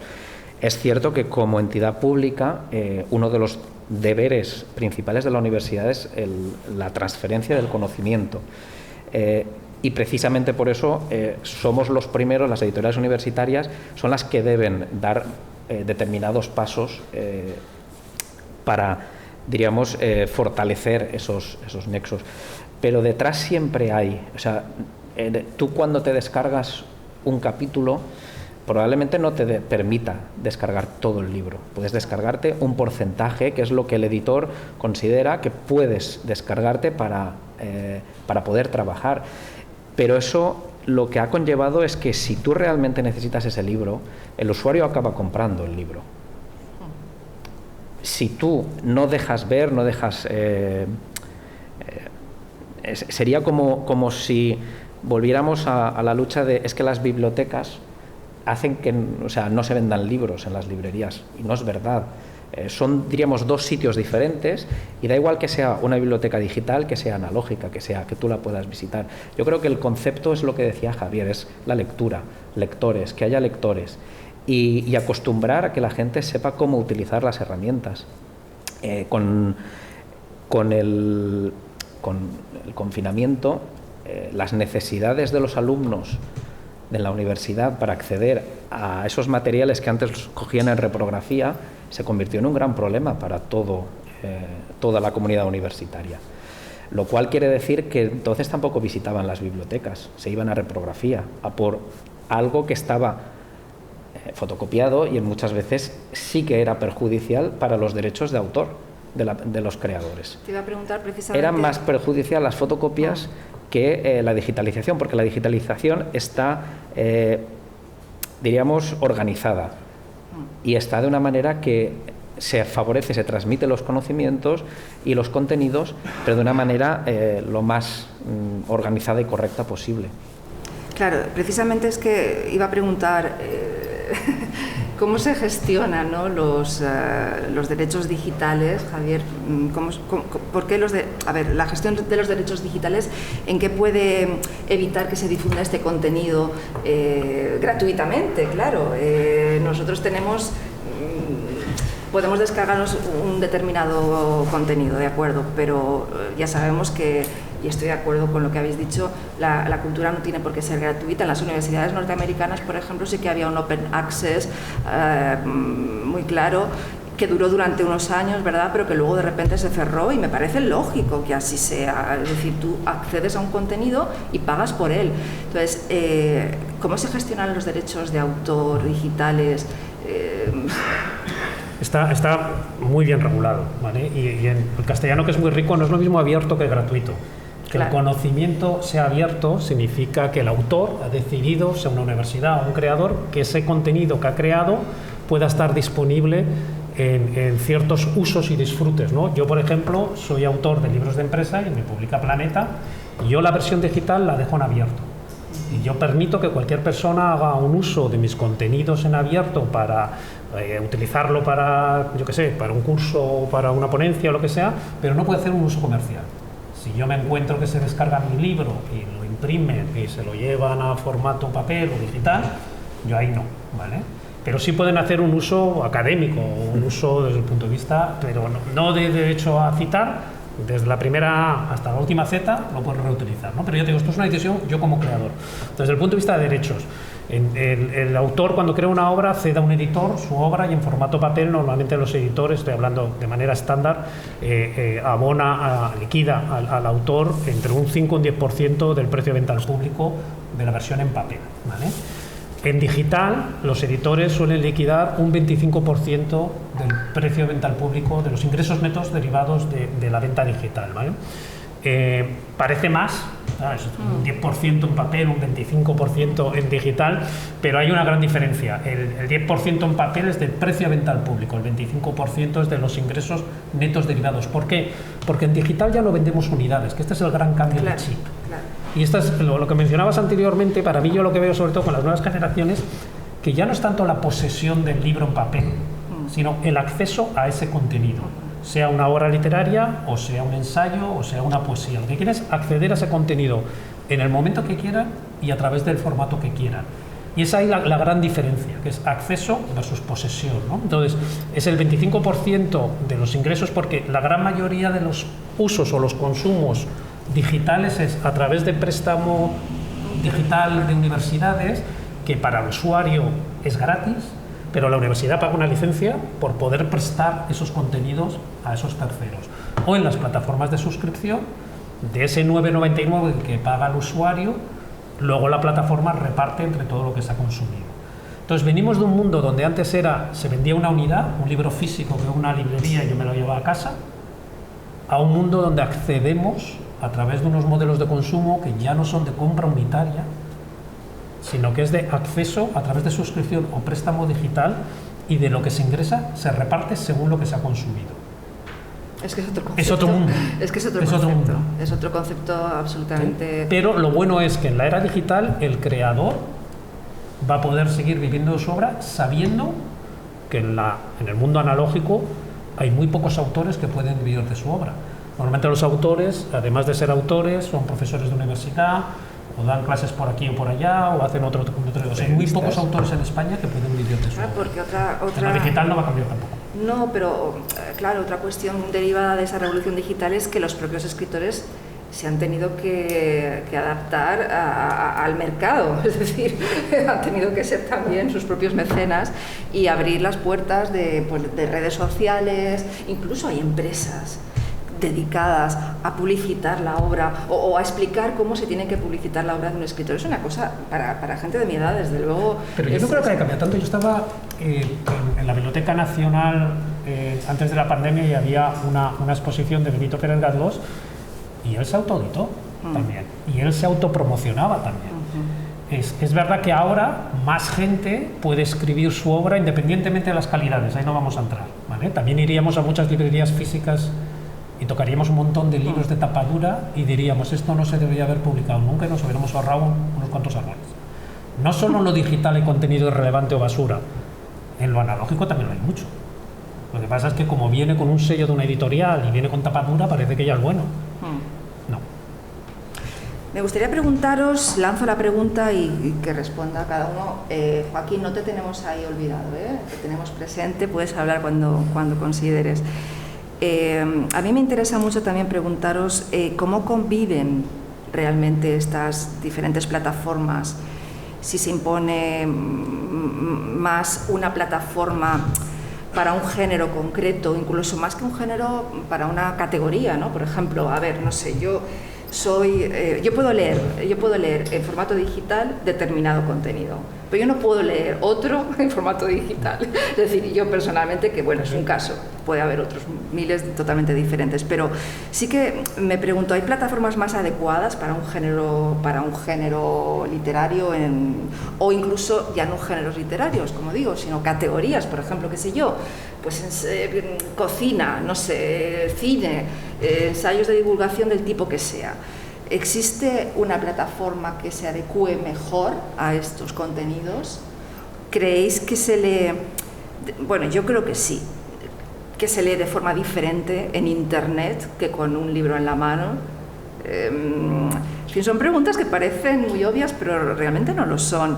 El tipo de formato, por ejemplo, con el audiolibro, ¿no? Que parece algo como muy, muy moderno, porque tú puedes adaptar el horario en el que quieres leer, pero a mí a lo mejor me molestaría tener una voz que no me imagino, ¿no? Como la voz que cuando yo tengo un libro y estoy leyendo y me imagino la voz del propio narrador. En fin, son cuestiones. La pregunta concreta es, ¿los editores deben pensar en diferentes formatos ya para sus propios géneros o esto es en fin, cada uno hace lo que buenamente puede? Y, por ejemplo, yo sé que Abelardo bueno, pues publica sobre todo poesía y publica también ensayos y textos sobre el exilio. Y estos textos, bueno, pues se tienen que publicar de momento en papel, pero llegará eso lo he discutido contigo muchas veces, yo creo que llegará un momento en el que hay que apostar también por lo digital, o sea, la edición tiene que ser inmediata, ¿no? En fin, no sé, si he hecho muchas preguntas, estoy hablando en voz alta. Sí. Yo, por ejemplo, creo que, bueno, obviamente cada uno que lea lo que quiera y hay más para decir, hay infinitas cosas para leer. Bueno, es obvio que los diccionarios no tiene sentido hoy en día normalmente hacerlos en papel, ni las enciclopedias. Hay muchísimas cosas que han pasado a tener otra vida, como obviamente ahora hay un aparatito en el que tú hablas en español y te lo traduce al coreano o al chino y puedes ir a cualquier sitio y hablar cualquier idioma. Es decir, hay muchísimas posibilidades y el mundo va a seguir avanzando. Ahora bien, para el disfrute de la obra y el disfrute del libro y la capacidad de imaginación que despierta el libro o la capacidad de conocimiento, yo creo que eso solamente, es decir, yo creo que el formato que debiera ser más prestigioso, más admirable, más revolucionario, es el libro. Es un invento que ha durado 500 años, sigue siendo joven, es decir, mientras que, yo qué sé, las cintas de cassette, los Blu-ray, montañas de formatos modernísimos han envejecido muy rápidamente, el libro, que tiene más de 500 años, sigue teniendo una salud excelente.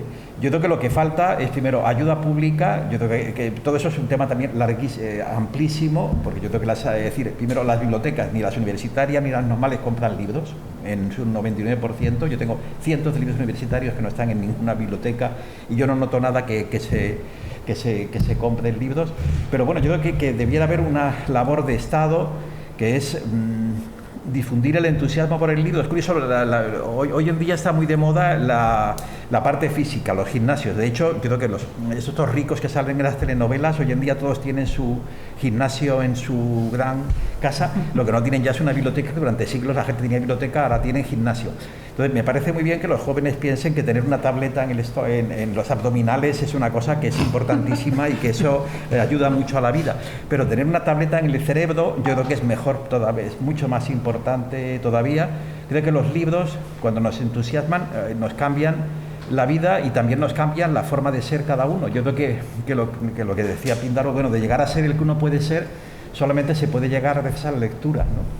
Y más en una época en la cual casi nadie, es decir, vivimos en una época muy cómoda en la que se diga lo que se diga, frente a otras épocas del pasado, las cosas son mucho más fáciles, es una sociedad muchísimo más rica que cualquier otra del pasado. Yo creo que nos hace falta la imaginación y la vida de la que están llenos los libros, porque la vida de hoy en día, yo creo que en general es una vida corriente. Yo creo que la gente, hoy en día se vive menos intensamente, estamos menos cerca de la muerte, de la vida, de de la aventura que han estado durante siglos los hombres y las mujeres y tal. Y creo que eso es muy importante y no sería tampoco tan difícil, pero lo que pasa es que por ejemplo, durante bastante tiempo, por ejemplo, los políticos fueron gente culta. Los políticos venían de la abogacía, venían de distintos sitios y eran gente que a menudo escribían. Si uno recuerda, por ejemplo, en la República Española hay cientos de parlamentarios que estaban allí del gobierno que todos escribían. Vamos, es que escribió hasta por ejemplo, hasta Millán Astray era periodista, colaboraba diariamente en El Liberal y publicó varios libros, incluso Franco, es que colaboraba todo el mundo. Azaña tiene una obra admirable, y hoy en día, que en otras épocas, durante mucho tiempo, la gente que era ignorante sabía que era ignorante, pero admiraba la cultura. Sobre todo en el final del siglo XIX había un montón de lo que se llamaban radicales, los republicanos, los anarquistas, tenían una gran admiración por la cultura, y la gente que no tenía estudios sabía que eran ignorantes y querían que sus hijos sí que tuviesen más instrucción que ellos.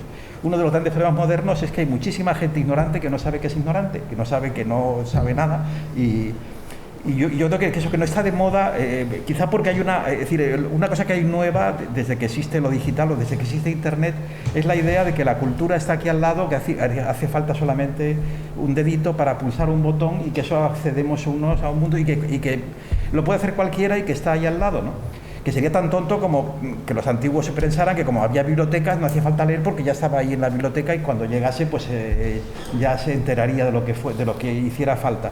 Pues yo creo que una cosa paradójica y extraña, pero creo que es cierta, es que en las últimas generaciones se está descendiendo la curiosidad, porque hay una gran facilidad, es decir, la facilidad, hay un verso de Pedro Salinas que parece de Juan Ramón Jiménez que dice facilidad mala novia, y yo creo que quizá ahora que el mundo es más fácil, aplicado eso a la cultura ha hecho daño, ¿no? Y hay el reto a las generaciones futuras volverles a ilusionar, es decir, con el conocimiento, con la lectura, y yo creo que eso que es inducir al entusiasmo, yo creo que es posible y que no está en contradicción con todas las nuevas tecnologías y con lo digital y Internet. Lo que hace falta es ese reto, ¿no? Que superemos la actual borrachera tecnológica y de nuevo vaya cosas que tengan su peso y que caigan por su peso que lo tienen. Pero bueno, a lo mejor la solución también estaría en no ver como mundos enfrentados, ¿no? Sino simplemente es algo que ya está ahí. Quiero decir, nos guste más, nos guste menos, es una cuestión que está ahí. Entonces hay que convivir bien, ¿no? Y en la medida de lo posible, bueno, pues como decíamos antes con Joaquín, conciliarnos, ¿no? Ver qué posibilidades de interacción hay. Joaquín, por cierto, ¿tú crees que se lee de forma distinta en Internet? Claro que se lee de forma distinta, sí. Pero eso es una discusión que nos lleva a otros sitios, ¿no? Que son las formas de lectura. Bueno, si quieres, el libro, digamos, tal como lo concebimos, tradicionalmente, lo que nos invita es a practicar una lectura que se suele llamar profunda, ¿no? Una lectura que, siguiendo un argumento más o menos complejo, de manera lineal y sucesiva, nos obliga a focalizar nuestra atención, y una vez que la focalizamos, a partir de ahí se desarrollan una serie de capacidades cognitivas de muy alto nivel, ¿no? A propósito, los seres humanos no somos lectores genéticamente predeterminados, no hay nada en nuestro cerebro, en nuestro cuerpo que nos convierta en lectores. Cada vez que un niño o una niña aprende por primera vez es un milagro porque reconfigura todas las conexiones en el cerebro para que eso sea posible. Así que no es exagerado decir que somos lo que somos, o al menos éramos hasta ahora mismo, porque leíamos, ¿no? O por lo menos los seres humanos, desde que la lectura, desde que el alfabeto se inventa, ¿no? Por lo menos el alfabeto griego, hasta la actualidad no han transcurrido más de 5.000 años. Somos, por tanto, lectores de hace unos 5.000 años y nos hemos convertido en lo que somos porque utilizamos esa tecnología para transmitir contenidos, conocimientos y información. ¿Qué sucede con los dispositivos digitales? Bueno, muchos de ellos efectivamente nos invitan a una lectura mucho más deslavazada, a una lectura que ya no es sucesiva, sino incluso pretende ser simultánea, multitasking, y eso lo que nos lleva es a que el punto fundamental de la lectura desaparezca o se vea en peligro, que es la focalización de la atención. Toda la neurofisiología, todos los neurólogos que se dedican a la lectura llaman la atención de que está ocurriendo, y además con pruebas empíricas, no es algo que se invente, un neurólogo trabaja siempre con estudios empíricos. Lo que está sucediendo es que cuando se intenta leer simultáneamente en varios sitios y de manera fragmentada, no se alcanza a comprender prácticamente nunca el sentido de la frase que se está leyendo. Es muy difícil que eso suceda. Y por tanto, la lectura profunda la conocíamos y por tanto las capacidades que tal como las habíamos desarrollado podría ser que estuviesen en peligro. Lo que estos expertos nos dicen es que en los colegios, en la educación, deberíamos promover cerebros bitextuales, deberíamos promover una alfabetización multimodal, multitextual. Es decir, a día de hoy tenemos que seguir promoviendo la lectura tal como la hemos conocido, profundizar en la lectura crítica, sin ninguna de las dudas, ¿no?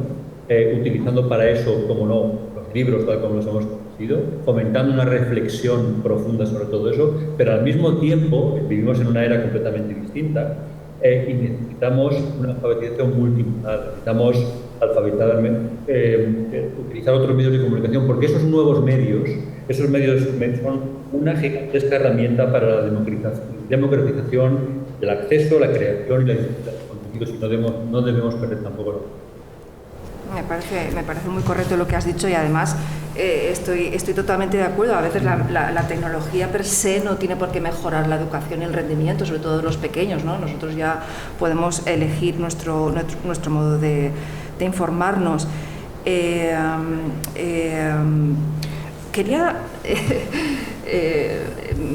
Javier, quería que nos contaras un poco en qué momento estamos. Claro, en qué momento estamos me refiero porque tú que conoces muy bien, imagino que tendréis estadísticas de ventas, imagino que sabrás más o menos qué registros se venden más, cuáles son más exitosos online, etcétera. Y bueno, pues me gustaría que me comentaras un poco si tenéis esos datos. Sí, hay afortunadamente datos en el mercado. Y hilándolo con la pregunta anterior que habías dicho sobre qué categorías o qué contenido se escucha o se lee más en pantallas, por un lado refleja, como decía anteriormente, los hábitos de lectura de entorno analógico, pero sí es cierto que algunas categorías en formato digital, sea ebook o audiolibro, tiene más recorrido, ¿no? Uh-huh. Y por ejemplo, la categoría que nosotros internamente de manera coloquial llamamos gente que mata gente, esta categoría de historias de suspense, de crimen, de thriller, que tiene muchísimo éxito en el mundo analógico y que es una de las principales categorías con más venta en librería física, en el mundo digital también tiene muchísimo recorrido. Pero en segundo lugar, y sobre todo en el formato audiolibro, la segunda categoría que más se escucha es lo que se denomina historias personales, biografía, historia. Y para mí esto es muy interesante. La gente quiere adentrarse en las historias de otra persona y ahí, a diferencia de lo que tú decías, que alguien me lo cuenta al oído y siguiendo un poco lo que estaba diciendo Joaquín, como humanos hemos sido programados para escuchar cuando nacemos. Nuestra primera manera de comunicarse en nuestro lenguaje es oral. Luego, afortunadamente, aprendemos a leer y a escribir, ¿no? Pero el ser humano acepta de una manera mucho más orgánica que le cuenten una historia. Y esto lo hemos visto a lo largo de toda la humanidad, ¿no? Y esto ahora en el mundo del audiolibro estamos recuperando a muchos lectores que por cualquier motivo el libro en papel se le ha caído a las manos. En los últimos 5 años han venido grandes plataformas de entretenimiento, series que todo el mundo sabemos cuáles son, Netflix, HBO, Movistar, que son los editores del siglo XXI. Cuentan grandes historias en su lenguaje, el audiovisual. Y la gente antes se entretenía o accedía a esas historias a través del libro en formato papel. Y en los últimos años se han ido a estas plataformas a hacer eso que antes el papel les daba. En Alemania se hizo un estudio por parte del gremio de editores y de libreros y cifraron, Alemania es un país de 36 millones de lectores, que en los últimos 5 años habían perdido 6 millones de lectores ante estas plataformas de streaming. Entonces, lo que estaba viendo el sector es de qué manera se puede volver a recuperar a esos lectores que por X motivos se habían ido a esas plataformas de entretenimiento para entretenerse, evadirse, informarse, educarse y demás. Y se está viendo que los formatos digitales, sobre todo el audiolibro, que como decía, que mucha gente que desgraciadamente no ha tenido un hábito lector en la escuela o en su casa, pero que le cuenten la historia, que le cuenten ese libro, le parece una forma muy natural de adentrarse a la misma, ¿no? Entonces, yo creo que en vez de verlo todo negativo, ¿qué podemos hacer como sector para volver a esa parte de la ciudadanía que, ya te digo, no tiene un hábito lector fuerte y que el papel nunca lo van a aceptar, hoy por hoy, desgraciadamente, pero que sí pueden estos formatos digitales ser la puerta de entrada? Y yo creo que ahí se está viendo en el consumo, ya te digo, esta segunda categoría de historias personales está teniendo muchísimo arraigo. No, y la pregunta que te intentaba hacer, ¿no? ¿En qué momento estamos ahora? Porque sé que bueno, hay un control también de todo lo que de todos nuestros movimientos como lectores, ¿verdad? Se puede saber perfectamente, pueden saber perfectamente en qué página nos hemos quedado de nuestro libro electrónico, si hemos acabado o no un libro electrónico. Me gustaría también saber, bueno, que nos explicaras un poco cuál es este futuro, ¿no? Inmediato, da un poco de vértigo, sinceramente, pero incluso da miedo hasta pronunciarlo, ¿no? Es decir, estamos en manos realmente de, ya, parece ciencia ficción, pero igual no lo es. Estamos en manos ya de máquinas, las máquinas nos están bueno, pues dando la opción de que incluso se puedan crear libros ya que, en fin, la pregunta te la hago directamente. Bueno, eso es el famoso algoritmo de Amazon. Exacto. O sea, la respuesta es sí, está aquí. Exacto. Todos tenemos esto. Claro. Y no es Amazon el que nos controla. Son todas las aplicaciones y todas las empresas de telefonía y en el fondo todas las empresas que pagan por poder acceder a bases de datos, editoriales incluidas. O sea, no, pero me refería, claro, estamos controlados efectivamente, pero me refería también hasta qué punto podríamos incluso empezar a hablar ya de la posible creación, ¿no? Sin necesidad de que hubiera escritores, hasta qué punto eso queda tanto vértigo a veces, ¿no? Hasta qué punto los puestos de trabajo de editores, y aquí hay algunos, pueden estar en peligro, hasta qué punto, en fin, estas cuestiones que tú has tratado tan bien en algunos... En los 12, sí. Sí. Sí, pero siguiendo la reflexión de Juan, es muy cierto, o sea, este dispositivo que duerme con nosotros sabe todo, sabe más que tu madre o tu pareja sobre ti, ¿vale? Entonces yo creo que como sociedad en los siglos anteriores, pero sobre todo en el siglo XX, conseguimos una serie de derechos como ciudadanos y consumidores que no debemos de ceder.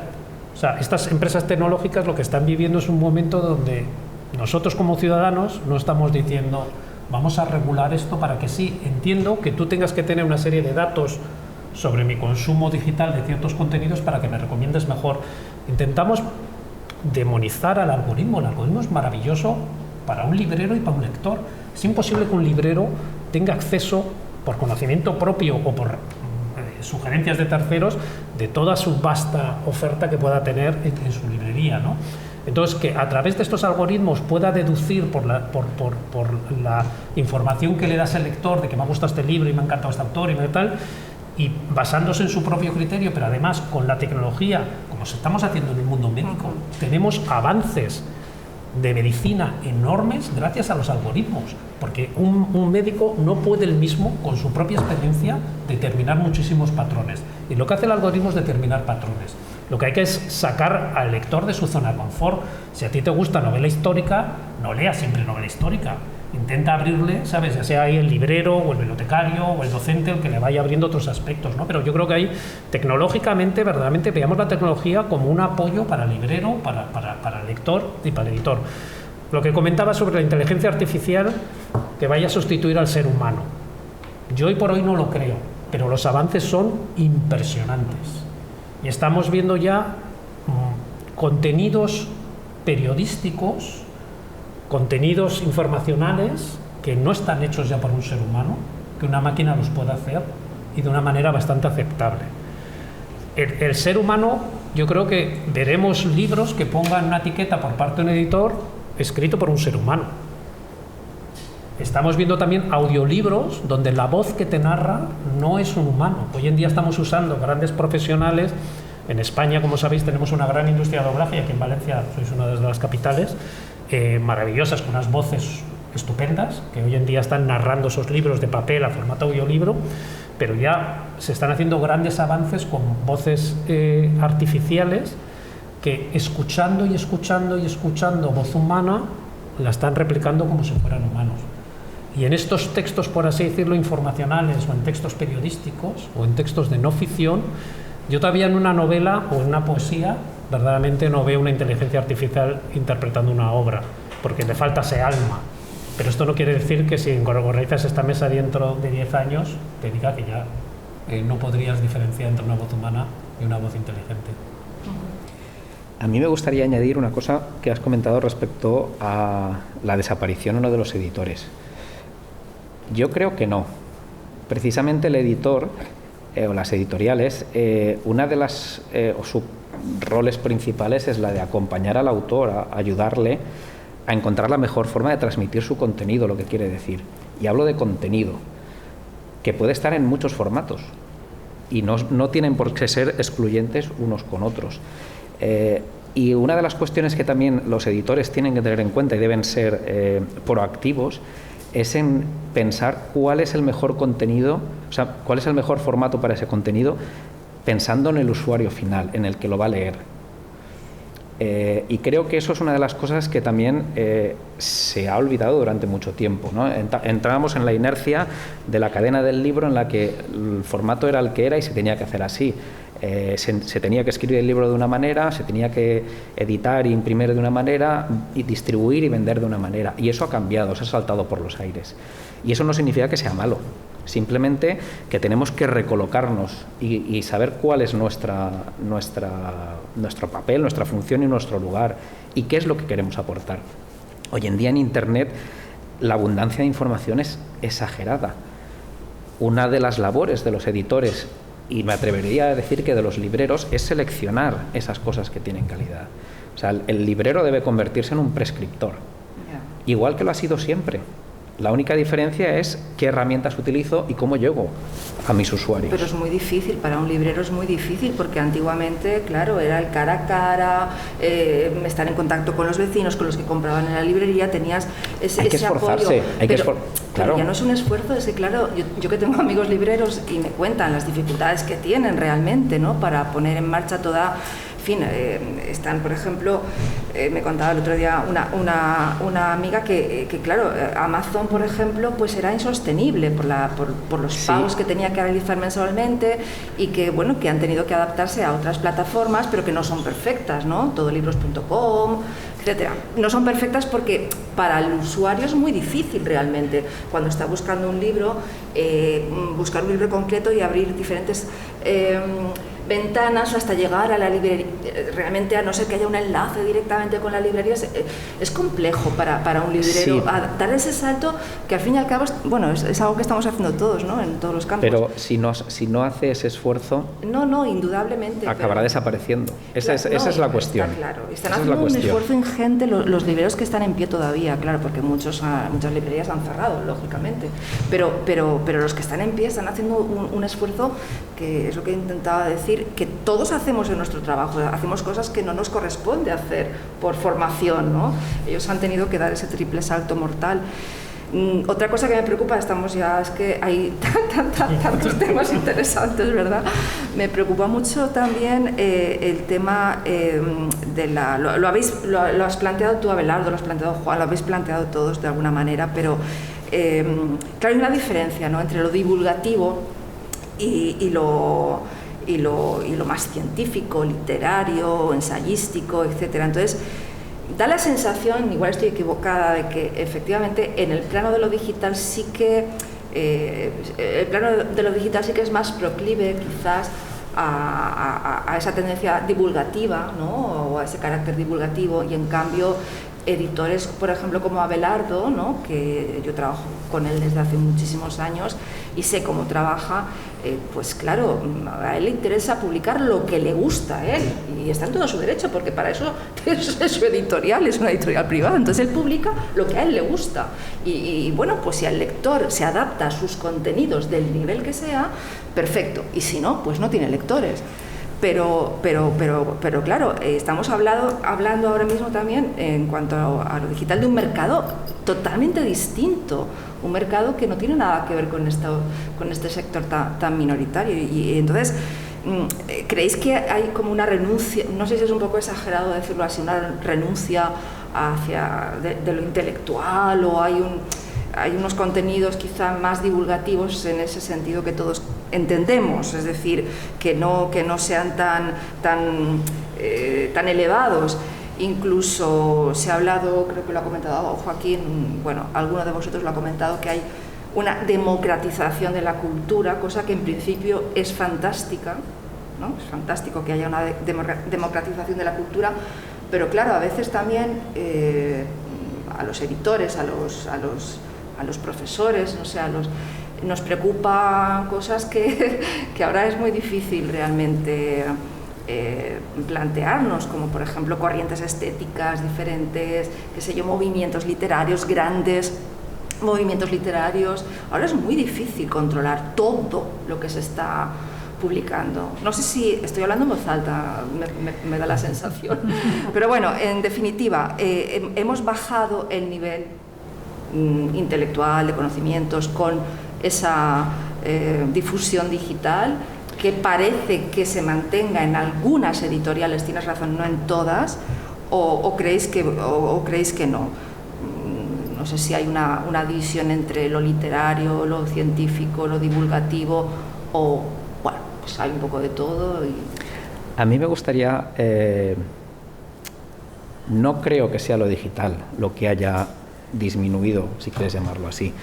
Yo creo que hay otros factores. Desde el punto de vista académico, el personal docente e investigador de las universidades ha sido grandes creadores de literatura científica de alta calidad. Ese personal docente e investigador ahora tiene unas cargas de gestión universitaria y unas cuestiones asociadas a los sexenios y acreditaciones que les impiden crear contenidos. Entonces, esos contenidos los está creando otras personas, periodistas u otro tipo de autores que no tienen, diríamos, la parte científica necesariamente detrás. Entonces, no creo que sea la digitalización, lo digital, lo que haya bajado el nivel. Yo creo que es la sociedad en general y todas las circunstancias que van al lado. Las propias editoriales, tú lo has comentado, una editorial privada, el editor decide, publica lo que le gusta, lo que le gusta a él o a ella. Claro. Entonces... Bueno, yo me acuerdo, me recuerdo un congreso de editores que se hizo aquí en Valencia, precisamente hace ya 20 años, y recuerdo que el presidente de los editores españoles dijo una cosa muy interesante, y era que un buen editor no debiera leer, porque si leía corría el peligro de editar lo que le gusta en lugar de lo que se vende. Y y nadie le llevó la contraria entre los cientos de editores que había allí en ese momento. La mayoría de los editores quieren publicar aquello que se vende, y sobre todo en los grandes grupos. Es decir, el quiz está... Una cosa es la historia del libro, desde los incunables hasta el romanticismo. A partir de ahí nace una nueva figura de editor, eso tiene un desarrollo de siglo y pico, y la crisis viene hacia los años 60, coincidiendo también con la televisión y con una serie de fenómenos. Se crean una serie de grandes grupos, se crea aquí Planetas cuando empieza a tomar aquí fuerza. La primera cosa que yo creo que hacen la característica de esos grandes grupos es, durante siglos el negocio editorial había sido el centro del negocio editorial, es decir, la gente que se dedicaba al libro, lo que eran editores. Con los grandes grupos mediáticos, lo importante son los periódicos, son las televisiones, son otro tipo de cosas, y el libro queda en la periferia, y además queda conseguido al mismo tratamiento de ganar dinero que las demás cosas. Una cosa que coincide con que el surgimiento de estos grandes grupos es que yo creo que los grandes grupos que contrataron enseguida a gente que venía de los electrodomésticos o de la Coca-Cola o de cualquier producto que se vendiera, lo que querían era vender, no que la gente entendiera de lo que sea. Es decir, y entonces, bueno, se dieron cuenta de que el principal público potencial era la gente que no leía. A partir de los años 60 se han publicado cientos de miles de libros que no sirven para leer, son cosas pues para mirar, libros bonitos, mucha tapadura, libros de cualquier cosa, pero no son libros importantes culturalmente, cumplen otro tipo de función distinta de presumir de que se está al tanto. Es como los bestsellers que la gente los compra para decir que lo ha comprado, no porque se lo vaya a leer. Es decir, otro de los asuntos, yo que soy librero de viejo, sé la inmensa cantidad de libros. Cuando se habla de los libros que se venden, eso no quiere decir nada respecto a los libros que se leen. Antiguamente los libros se encuadernaban en rama y tenían los cuadernillos cerrados, y yo he abierto miles de libros que nunca se habían leído desde que se editaron, pero ahora es más complicado hacerlo. Pero bueno, yo creo que la inmensa mayoría de los libros que se compran no se leen nunca. Yo soy librero viejo, he comprado muchas bibliotecas y puedo certificar que la mayoría de lo que se compra no se lee jamás. Pero eso, es decir, la mayoría de los libros son libros que son libros que no tienen que ver con la cultura, y yo creo que sí que ha ido bajando el nivel cultural. O sea que ninguna época, creo, ha sido tan hedonista como la nuestra. Pensamos que es el mejor, que el presente es más importante que nada, que nosotros somos los más importantes, los más listos, y yo creo que en eso me temo yo que nos equivocamos. Creo que nuestra época es la más agradable para vivir, la que se vive mejor y más cómodamente, pero no creo que sea intelectualmente y sobre todo en términos comparativos la mejor de las épocas posibles. Entonces, bueno, yo de eso que sí que hay una bajada en la cultura, y que buena parte de eso es responsabilidad de los grupos editoriales, no solo españoles, de todo el mundo. Y sí que es cierto que eso coincide con una evolución de que la tarta de lo que es el ocio se ha ido repartiendo, y que hoy en día está inmensamente repartido entre todo tipo de formatos. Por ejemplo, una cosa que tiene que ver, si hablásemos de lectura, hoy en día mucha gente joven lo que mira es TikTok, mira cada vez cosas más breves y los mira en el móvil. Durante un tiempo, al principio de lo digital, se leía en los ordenadores, ahora la mayor parte de la gente accede a través del móvil, ¿no? Que obviamente leerse Guerra y Paz en el móvil es una cosa un poquito complicada. Pero bueno, yo creo yo lo que siento más es que falta debate. Yo creo que hay mucho posible debate intelectual y cultural en este tipo de cosas, y que yo creo que en la prensa, en los medios políticos, en todo, es decir, no hay apenas debate sobre la cultura. Es decir, de cultura no se habla nunca, del libro no se habla jamás, no sé, y yo creo que hay muchísimas cosas que estaría bien debatirlas y que sería muy sano debatirlas. Pero desde luego el problema es que hoy en día la mayor parte del libro, y mucha parte del libro interesantísimo y buenísimo, maravilloso, no tiene valor comercial. Y para las grandes editoriales, si se fijan ustedes, han desaparecido los clásicos, han desaparecido montañas de dominios de la cultura, y por ejemplo la poesía. Durante tiempo los grandes grupos despreciaron la poesía, ahora han vuelto a interesarse, pero solo por los poetas blogueros que publicas Pasa, que son horrorosos, es decir, y que no tienen el más mínimo interés. Entonces, bueno, yo creo que sí, que no sé, que hay muchas cosas interesantes para hablar, y que bueno, también hay algunas cosas que yo creo que son buenas y que en el futuro se verán, ¿no? Pero yo creo que hay muchas cosas que son también preocupantes. A ver, se está agotando el tiempo, y a mí me gustaría también dar paso a alguien de la sala que quiera hacer alguna pregunta, pero primero, por cortesía, quería preguntaros a vosotros si os habéis quedado con ganas de decir algo que no hayamos comentado. Joaquín, vamos a... Bueno, solamente si me permite desafinar, ¿me escucháis? Sí, perfecto, sí. Si me permite desafinar un poco respecto a la orquesta, yo estoy completamente en desacuerdo con que ha habido alguna época previa histórica más culta que la actual. Totalmente en desacuerdo.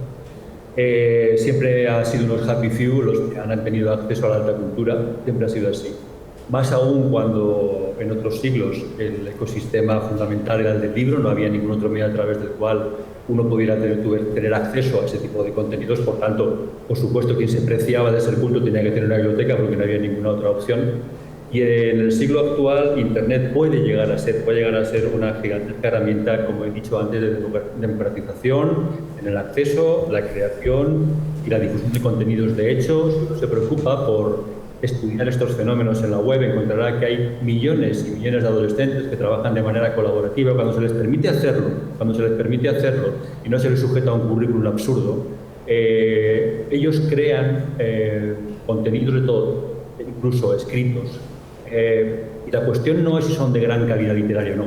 La cuestión es si ellos desarrollan su creatividad, si desarrollan su imaginación, trabajan de manera cooperativa, los difunden y realmente disfrutan de ese trabajo.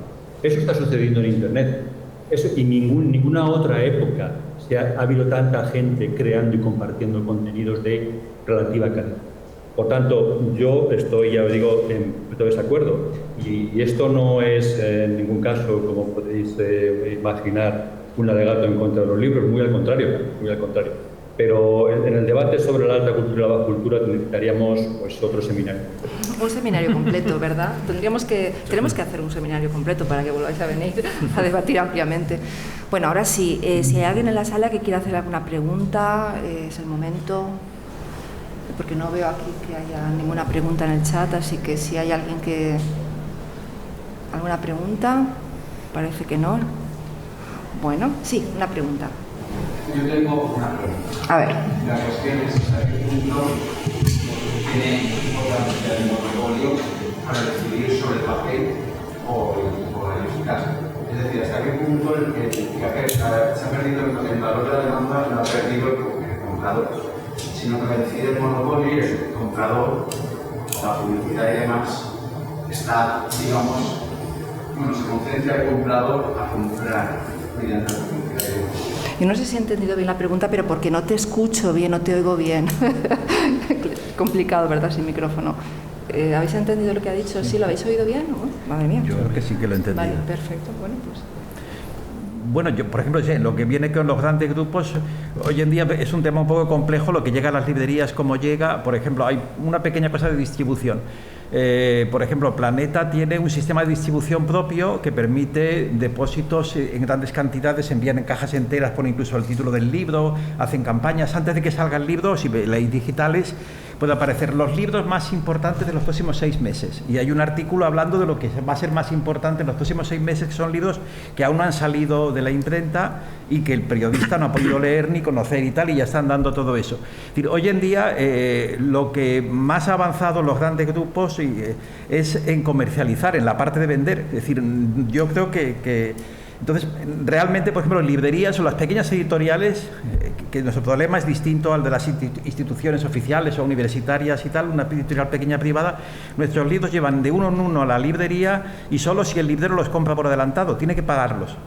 Luego los puede devolver y son una especie de cheque al portador, pero tienen una serie de condiciones. Explicar cómo es el sistema de librerías, por ejemplo, cómo es el sistema de aparecer en revistas y aparecer en ciertos sitios pagando grandes cantidades.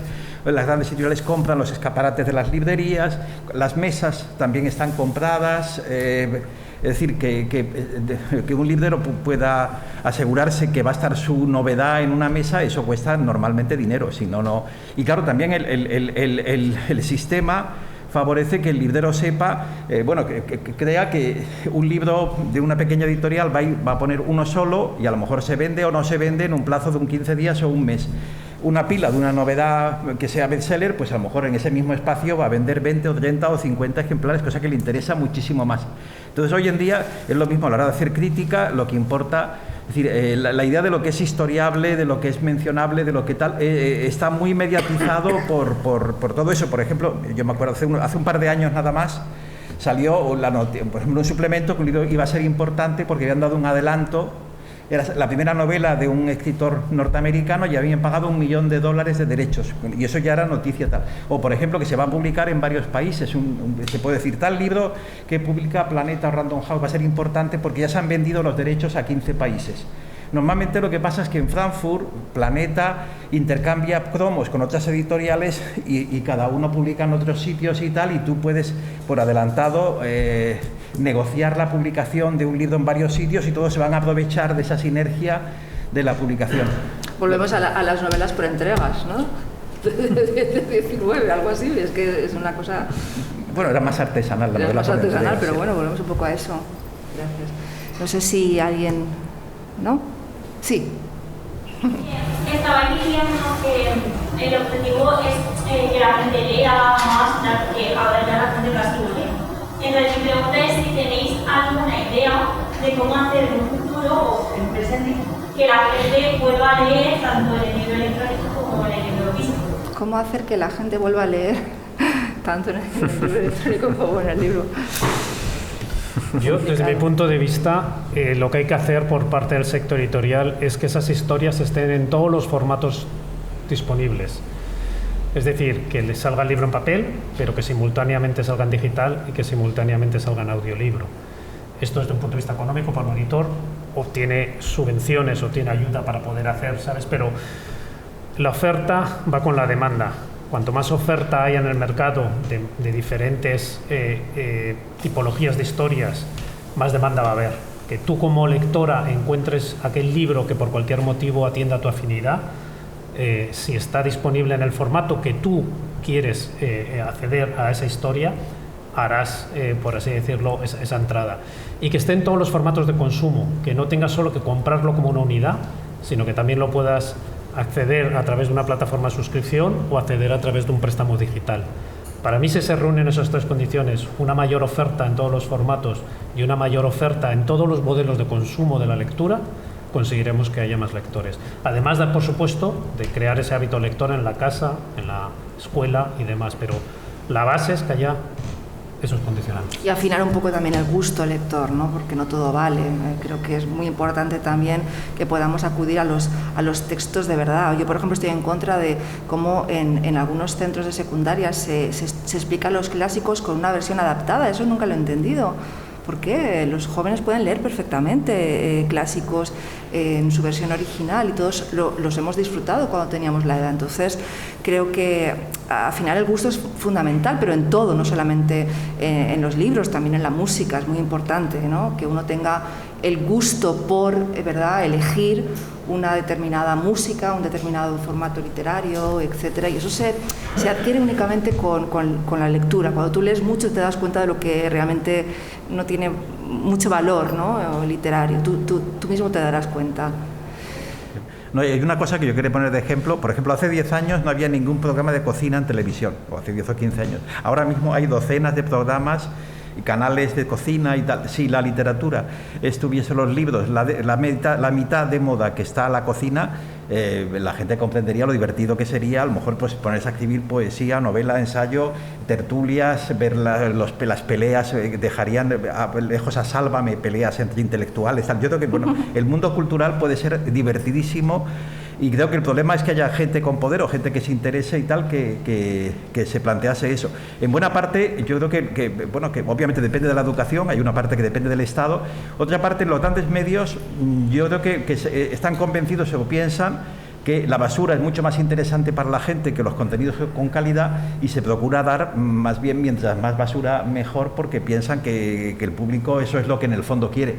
Yo estoy en desacuerdo con eso y creo que el ejemplo de la cocina, como la cocina está lleno de programas de todo tipo y de canales dedicados únicamente a la cocina, y que la lectura, que para muchísima gente tiene la visión. Yo el otro día, bueno, me llegó una persona que me decía que preferiría trabajar en una mina que trabajar en una editorial y leer libros y hacer cosas de esas, y hay gente que le parece lo más aburrido y lo más horroroso del mundo tener que leer. Pero yo creo que la gente que hemos leído de niños y que nos encantó, y que yo de lo mejor que recuerdo de mi infancia son los libros y los tebeos que yo leía de pequeño, a la gente que hemos empezado a disfrutar y hemos seguido disfrutando, la lectura nos despierta una cantidad de endorfinas y de sentimiento realmente de placer y de contento y de alegría, y yo creo que, bueno, que es un poco descubrir eso, ¿no? Y creo que ayudar a descubrir eso es una labor sobre todo del Estado y también yo creo que de ciertos poderes, ¿no?, de fácticos que podrían un poco incidir en eso. Bueno, pues ahora sí tengo que cerrar la mesa. Quiero dar las gracias, por supuesto, a Juan, a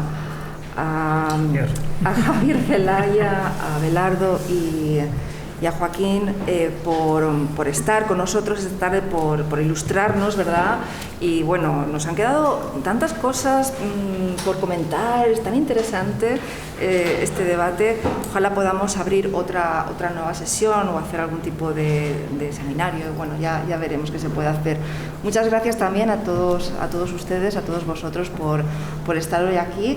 Y gràcies al Servei de Publicacions, a Publicacions de la Universitat de Valencia por la organización de esta mesa, y a la NAU por acogernos también, como siempre ha hecho.